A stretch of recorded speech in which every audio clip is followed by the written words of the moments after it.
everyone, and welcome to the third episode of the All Atlantic Talks podcast, an initiative supported by the European Commission with the Anchor CSA, and we present a showcase of interviews together with representatives and experts of the All Atlantic community addressing key priorities and challenges of the Alliance. Today is the episode number 3 about marine research infrastructures and international cooperation in the Atlantic Ocean. And I have the pleasure to have with me today our guest, Professor Moacir Araújo, Professor of Physical Oceanography and Vice Rector at the Federal University of Pernambuco. Professor, thank you for being with us. Great pleasure to chat with you and with colleagues about the Anchor cooperation and about sharing marine research infrastructure. I'd like also to congratulate CONFAP from Brazil and the European Union for the organization of those podcasts, very exciting podcasts. Thank you. Thank you very much, Professor. And we have also with us Mr. João Victorino, Physical Oceanographer at the Hydrographic Institute in Portugal. Welcome, Mr. Victorino. Thank you very much, Carlo. It's a pleasure also to be here with you and to discuss all these matters that relate to the Anchor and to the cooperation in the Atlantic. So I'm very excited to discuss with all the colleagues and with you. Thank you very much. And also we have Florence Coroner, International Policy Officer at the French Oceanographic Institute, IFREMER. Welcome, Mrs. Coroner. Thank you very much, and thank you to CONFAP for this great initiative. Thank you very much. So let's start with the first question to Professor Moacir, talking about the importance of improving access and sharing principles in the context of international cooperation. What your perspective, which are the concrete and practical example of marine research infrastructures also in the scope of this international cooperation? Please, Professor Moacir. I will start by talking a little bit about the importance of this sharing, this concept of sharing infrastructure and the ocean observation and research. And in fact, the ship time, for example, and how to share the infrastructure is a big challenge. And I think that we are very happy to promote and to have these joint actions, Marinette involving those topics in the Anchor scope. I will give you some examples. For Pirata, I will take the example of Pirata. Pirata is a network of observation involving buoys along the Atlantic, the tropical Atlantic, and is sponsored for Brazil, France, and the USA. So if you take in account only, for example, the cost of ship time for the Pirata backbone, to maintain the Pirata backbone, we have around 60% of all costs involved equipment, personnel, and etc. that are concerned, that are dedicated to ship time.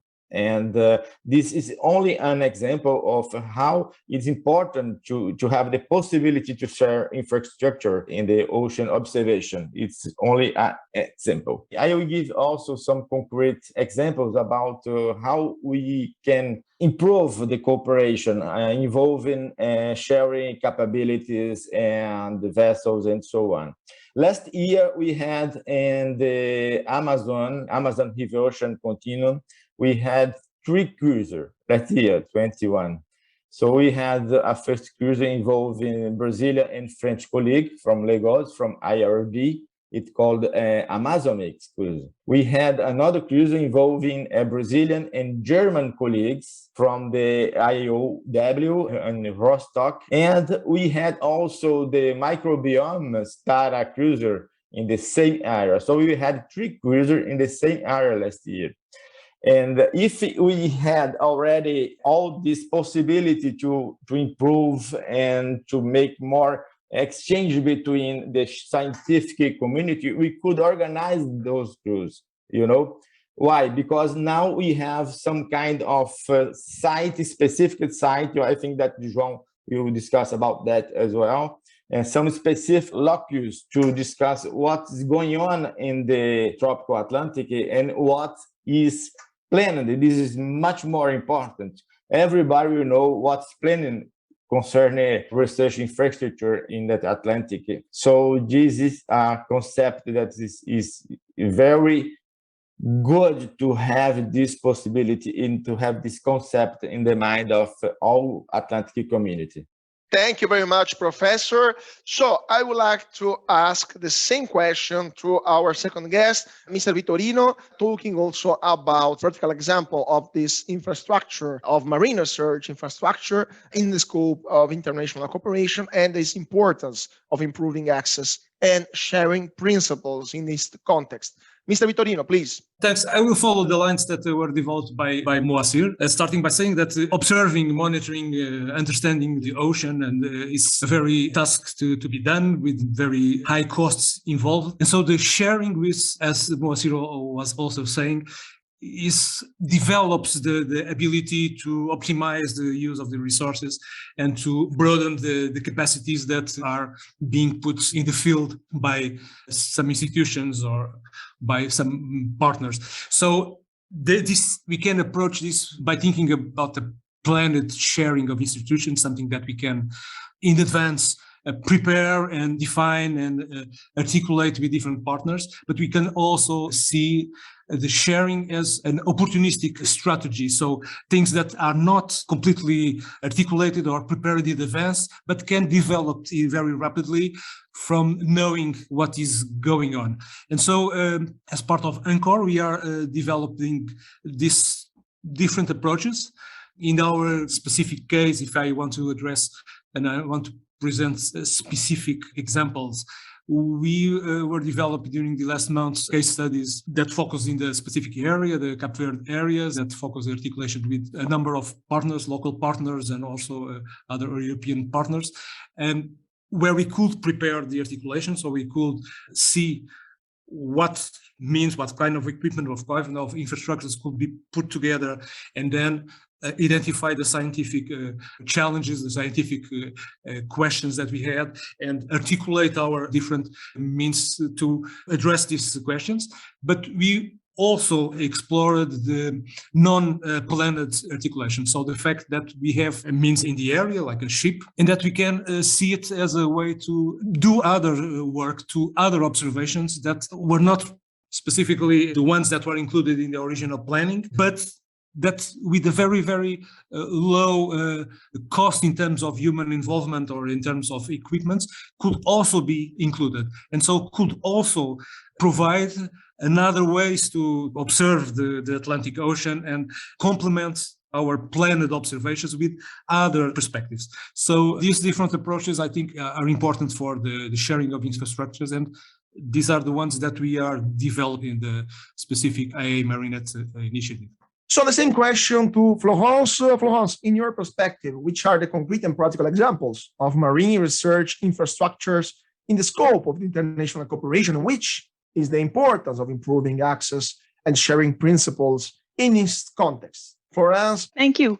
So yes, indeed, talking about marine research infrastructures and international cooperation, we can now easily visualize research vessels crossing the Atlantic or operating in one area of the Atlantic with an international team on board. Actually, marine research infrastructures include many other tools, and all of them should be accessible to as many scientists as possible. And this is the goal of the BELIM statement and of the project.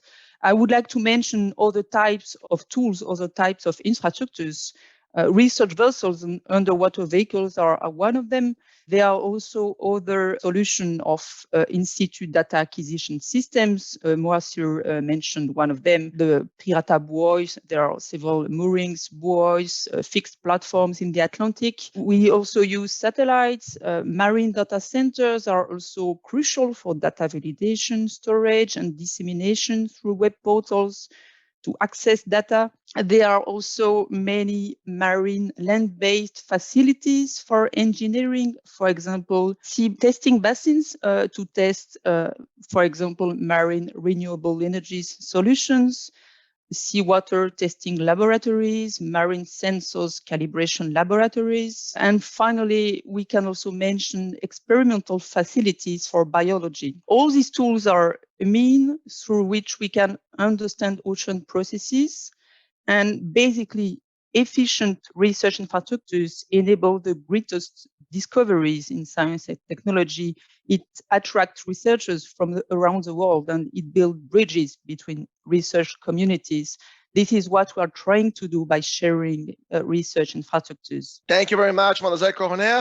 Well, I would like to continue with you talking about your views on what has been achieved so far thanks to this project, this All Atlantic Research Alliance, and which are the obstacles, what is still to be achieved, and also thinking about how this can affect our society or the governance and sustainability perspective. Please, Mademoiselle Coroner. Thank you. I think, first of all, the Atlantic Alliance provided a forum for scientists and stakeholders from both sides of the Atlantic to meet, to discuss, exchange about their needs, their priorities. And I believe this is already a key achievement, because no cooperation can be initiated and developed if people, and in this case, research infrastructures managers, don't know each other. However, we know that oceans are threatened more than ever by the effects of climate change, pollution, overexploitation of marine resources. And from the scientific point of view, it's important to strengthen further cooperation to provide the necessary data to policymakers. But this is probably not enough. There is also a need for strong commitment and strong mobilization of the international community. First of all, to set up clear target, but also to identify solutions to restore marine ecosystems. The Belém statement is a great example with this regards. Thank you very much, Mademoiselle Coroner. So, same question also now with Mr. Vitorino, talking about these achievements thanks to the All Atlantic Research Alliance, the obstacles, and how this alliance can affect our society. Please, Mr. Vitorino. Thanks. I will address two specific areas that we are developing as part of the Marinet initiative of Anchor. And this regards the first one regards the platform, so a web portal for improve the sharing of infrastructures and to optimize the combined use, the articulation between partners to use different infrastructures in the actions for observation of the Atlantic area. And this web portal is specifically addressing the two strategies that I referred before.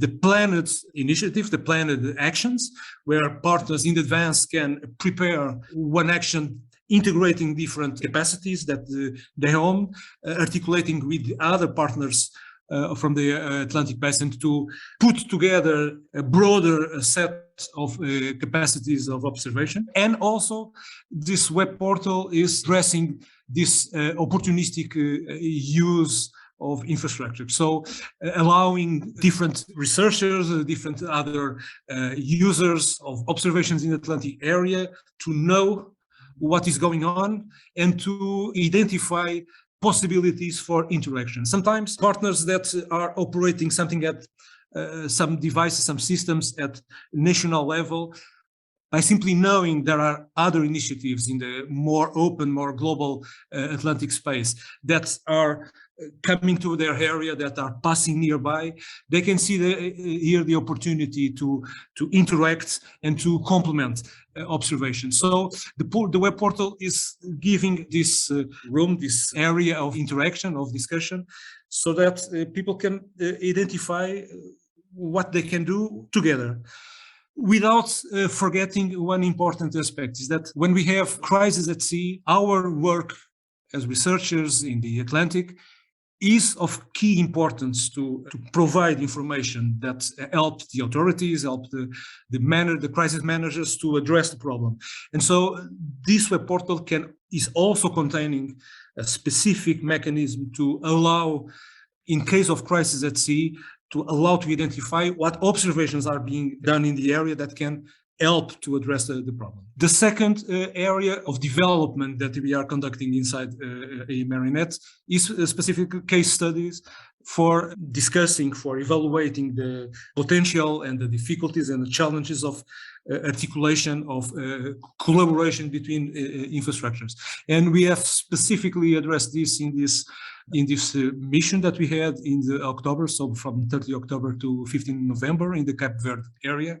So we have profited from a mission from a Portuguese ship, from the Portuguese Navy, that was involved in the broader mission, what we call the Open Sea Initiative, that has several plans of cooperation, of humanitarian aid, of interaction between navies in different countries of the Atlantic, in the Cape Verde, in Angola, in São Tomé.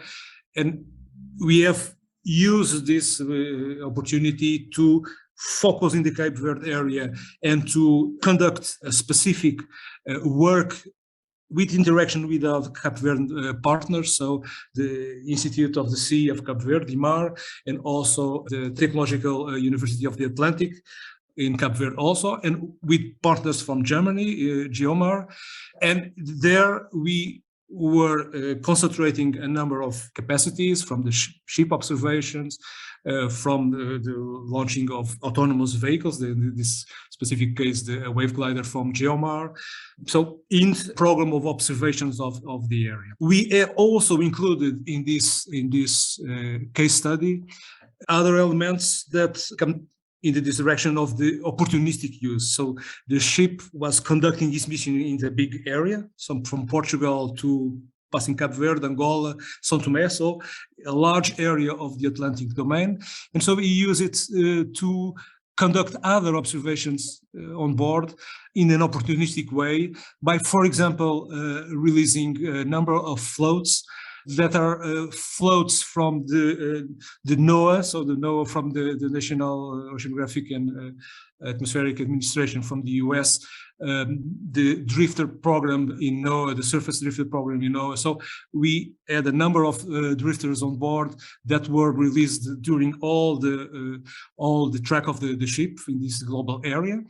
And we also have developed a cooperation with that address the specific study of the presence of Sargasso in these areas. And this was a cooperation with the Lamont Doherty Earth Observatory at the Columbia University, doing very simple things. So just having the possibility to, from the ship during the transits, to identify the presence of Sargassum in this area, eventually to collect some photos, eventually to collect some samples from the Sargasso from the surface, and some water samples, and trying to use this as a way to identify this big problem that is the presence of the Sargassum in this eastern part of the Atlantic, particularly in this area between Cape Verde and Angola. So all these aspects were like opportunistic use of the capacity offered by the ship, the presence of the ship in this area. Other elements of cooperation was the deployment of some low-cost wave buoys in the Cape Verde, in the Angola, and in São Tomé, so in cooperation with the different institutes of the area. So in Cape Verde with IMAR, in the Angola with the National Institute for Fisheries and Marine Research, and in São Tomé with the Meteorological Institute.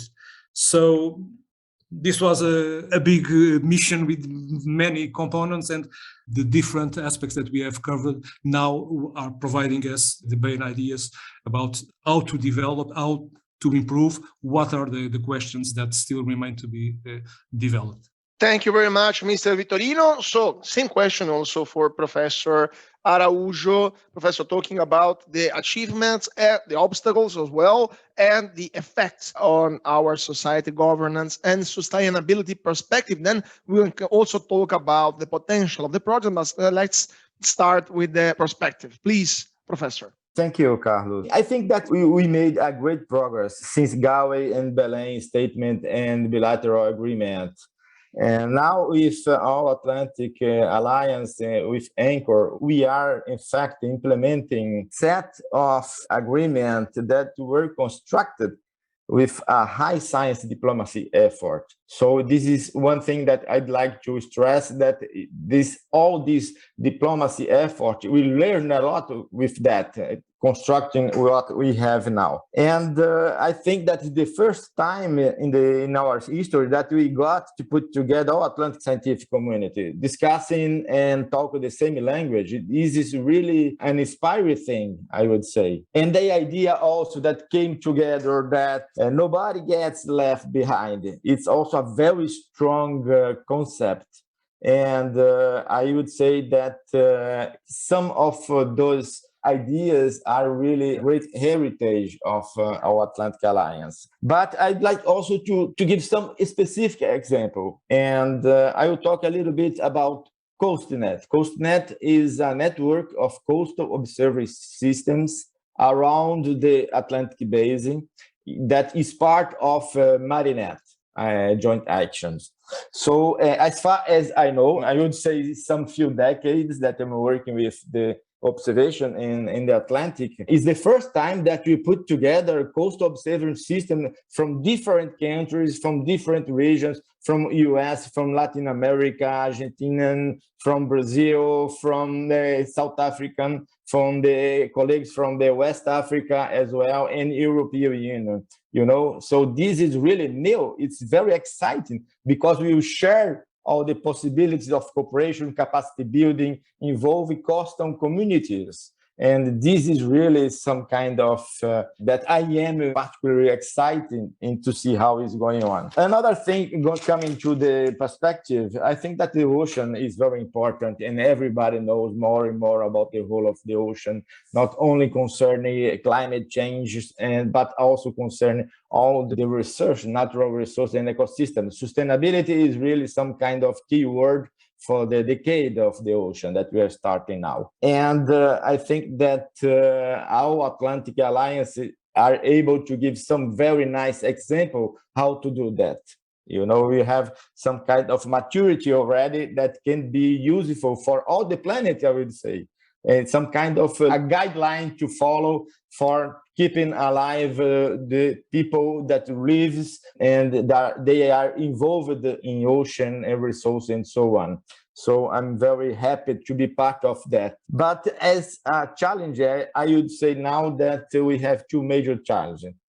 The first one is to keep people motivated, but I think that we are very nice concerning this topic because everybody in Anchor and our Atlantic Alliance is very motivated to push it forward. And I think that we get a very nice examples in the next years how to do that. But I think that one aspect that I would say that we would be a challenge is already a challenge, but not only from the Atlantic Alliance, but on the planet itself, is the how to work with the inequalities, you know. Because some countries are more developed concerning ocean observation and science than other ones. So I think that we are finding the equilibrium, I would say, you know, we are looking for that equilibrium, you are getting that. And this is very important because we are all in the same ship. I think that more than ever, and unfortunately, the pandemic comes to show that we are in the same ship. Everybody is in the same ship. And why not to share our vessels in our ships? It's just a reflection, but I'm very happy. And I think that we will get it because everybody that is involved in our Atlantic Alliance, everybody that followed all the process, everybody that is committed to that principles are together and will be together from now on. And I think that is some ideas that I'd like to bring to you and to everybody that hear us. And thank you again for participating in this exciting discussion.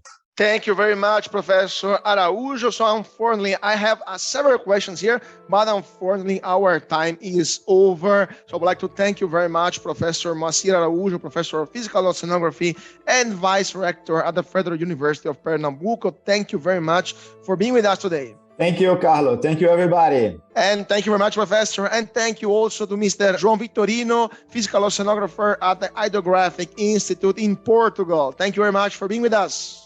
Thank you, Carlo, and thank you to all the other colleagues for this interesting discussion. And hope to be in contact with you in in the future to discuss more about the IMariNet and Anchor initiatives. Will be a pleasure, Mr. Vitorino, and thank you very much also to Mademoiselle Florence Coroner, International Policy Officer at the French Oceanography Institute, IFREMER. Merci beaucoup.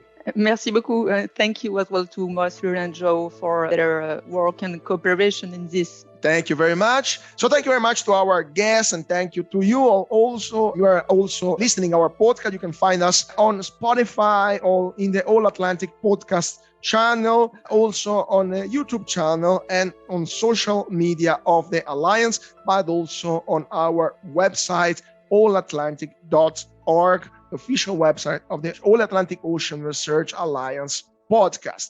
So thank you very much once again, and see you soon on the next episode of the All Atlantic Talks podcast. Goodbye.